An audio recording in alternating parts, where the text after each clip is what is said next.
திருடர்களின் இளவரசரே Namal MP, அனுரதரப்பு அமைச்சர் கண்டனம். சீரற்ற காலநிலையால் 9 பேர் பலி. யாழ் மக்களுக்கு முக்கிய எச்சரிக்கை. தேசிய பாதுகாப்புக்கு அச்சுறுத்தல். மன்னிப்பு கோரும் சஜித். உயர்தர பரீட்சை வினாத்தால் கசிவு. சிஐடியில் முறைப்பாடு. அரசுக்கு எதிராக நுகேகுடையில் ஸ்ரீலங்கா பொதுஜன பெரமுன மற்றும் ஐக்கிய தேசிய மக்கள் சக்தியின் ஏற்பாட்டில் நடைபெற்ற பேரணியை அலிபாபாவும் 40 திருடர்களும் என்று தேசிய மக்கள் சக்தி தரப்பு கடுமையாக விமர்சித்துள்ளது. நாமல் ராஜபக்ச எம்பியை திருடர்களின் இளவரசர் என்றும் அனுர தரப்பு விளாசி தள்ளியுள்ளது. கொழும்பில் நேற்று நடைபெற்ற நிகழ்வொன்றில் கலந்து கொண்டதன் பின்னர் ஊடகங்களுக்கு கருத்து தெரிவிக்கையில் பிரதி அமைச்சர் சுந்தரலிங்கம் பிரதீப் இந்த விமர்சனத்தை முன்வைத்துள்ளார்.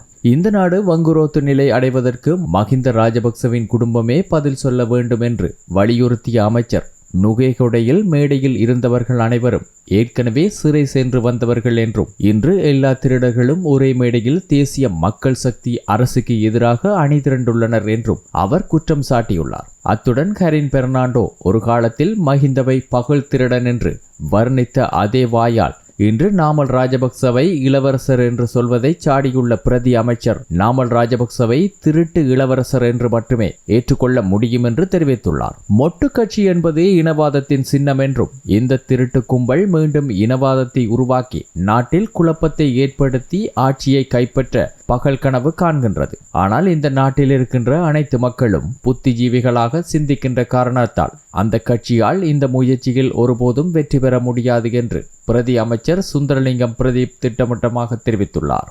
சீரற்ற காலநிலையால் ஏற்பட்ட அனர்த்தங்களினால் உயிரிழந்தவர்களின் எண்ணிக்கை 9 அதிகரித்துள்ளதாக அனர்த்த முகாமைத்துவ நிலையம் தெரிவித்துள்ளது. இதுகுறித்து அனர்த்த முகாமைத்துவ நிலையத்தின் பணிப்பாளர் பிரதீப் கொட்டிப்பிலி தெரிவிக்கையில், தொடரும் மழையுடனான வானிலை காரணமாக பல பிரதேசங்களில் வீதிகள் நீரில் மூழ்கியுள்ளதாகவும் சில இடங்களில் வீதிகளில் கற்பாறைகள் சரிந்து வீழ்ந்த சம்பவங்களும் பதிவாகியுள்ளதாக அவர் கூறினார். இதனிடையே 10 மாவட்டங்களுக்கு விடுக்கப்பட்டிருந்த மண் சரிவு அபாய எச்சரிக்கை மேலும் நீடிக்கப்பட்டுள்ளதாக தேசிய கட்டட ஆராய்ச்சி நிறுவனம் தெரிவித்துள்ளது. கண்டி, பதுளை, கொழும்பு, காலி, கம்பாந்தோட்டை, களுத்துறை, கீகாலை, மாத்தறை, நுவரெலியா மற்றும் இரத்தினபுரி ஆகிய மாவட்டங்களுக்கே இவ்வாறு மண் சரிவு அபாய எச்சரிக்கை விடுக்கப்பட்டுள்ளது.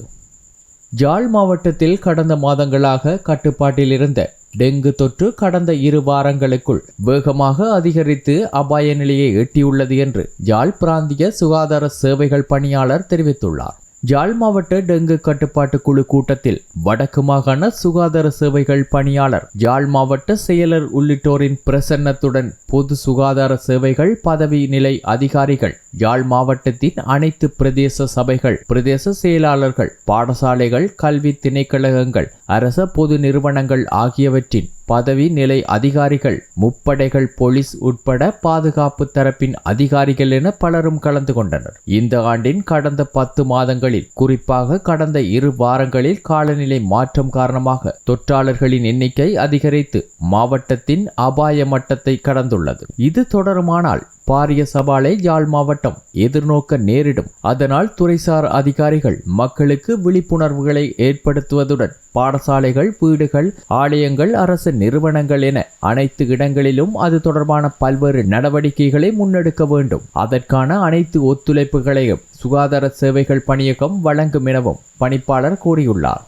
திருகோணமலையில் பௌத்த தேரர்களுக்கு நடந்த வேண்டத்தகாத செயற்பாடுகளுக்கு மன்னிப்பு கோருவதாக எதிர்க்கட்சி தலைவர் சஜித் பிரேமதாச தெரிவித்துள்ளார்.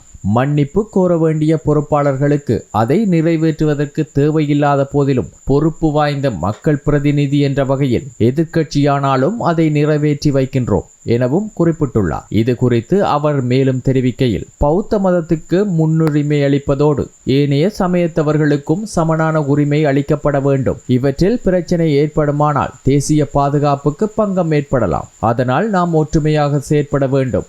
ஒருமைப்பாடே தேசிய பாதுகாப்பாகும். அப்படி பார்த்தால் இன்று நடப்பது பேரழிவாகும். போலீசார் உயர் இடத்தில் கிடைக்கும் பணிப்புரைக்கு அமைய பௌத்த சிலையை அகற்றி பின்னர் வைக்கின்றனர். வேலை செய்ய தெரியாது, அத்தோடு வேலை செய்து பழக்கமில்லை. இவ்வாறான பிரச்சனைகளை மென்மையாக தீர்த்து கொண்டிருக்க வேண்டியதாகும். வார்த்தைகளில் பாரிய செயற்பாடுகள் தொடர்பில் பேசுவோர் செயற்பாடுகளில் இல்லை. நாம் தேர்தலுக்கு அல்லது புல்லடிகளுக்கு மதத்தை பயன்படுத்தாத உண்மையான பௌத்தர்கள் என குறிப்பிட்டுள்ளார்.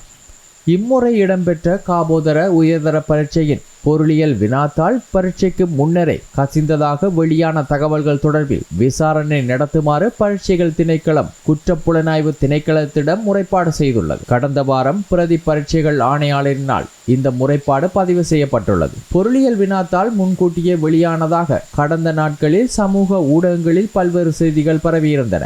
இது குறித்து பரீட்சைகள் திணைக்களம் மேற்கொண்ட உள்ளக விசாரணையில் வினாத்தாள்கள் கசிந்தமைக்கான எந்த ஒரு உறுதியான தகவலும் கிடைக்கவில்லை என அத்திணைக்களம் தெரிவித்துள்ளது. எவ்வாறாயினும் இது குறித்து முறையான மற்றும் விரிவான விசாரணையை மேற்கொண்டு நடவடிக்கை எடுக்குமாறு கோரி குற்றப்புலனாய்வு திணைக்களத்திடம் முறைப்பாடு செய்யப்பட்டுள்ளதாக பரீட்சைகள் திணைக்களம் மேலும் குறிப்பிட்டுள்ளது.